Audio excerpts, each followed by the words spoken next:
जब हम डिस्कशन की बात करते हैं तो सबसे पहले डायरेक्ट हम ये नहीं बोलेंगे कि सोशियो इकोनॉमिक इम्प्लीकेशन का इम्पैक्ट ये था।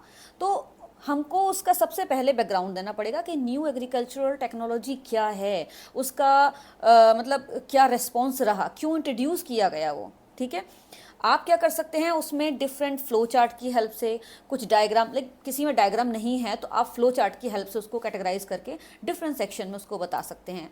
ठीक है, उसके बाद आपको क्या करना होगा कि डिस्कशन हो गया, बैकग्राउंड हो गया, भी हमें प्रीवियस स्टडीज़ का सपोर्ट देना पड़ेगा, in which year which scholar has like gone through this study. ठीक है, तो ये सारी चीज़ें आपको बतानी रहेंगी ताकि वैलिडेशन हो जाएगा आपके आंसर का।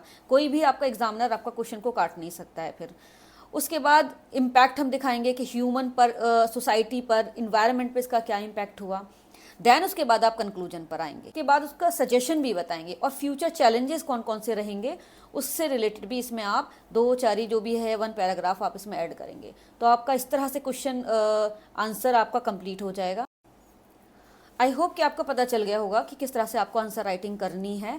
तो still if you have any confusion related to this, please do comment in the comment section, feel free to ask. ठीक है, कुछ भी समझ नहीं आता है, हम लोग आप ही के लिए हैं, आपको बताने के लिए हैं। इतने सारे यूनिवर्सिटी में बच्चों को मैं गाइड करती हूँ। ठीक है, तो हेजिटेशन की कोई ज़रूरत नहीं है। आपको जो भी समझ नहीं आता है तो आप प्लीज़ कमेंट सेक्शन में मुझे बताइए, उससे रिलेटेड वीडियो मैं बना दूंगी। So don't forget to hit bell icon button and subscribe my channel.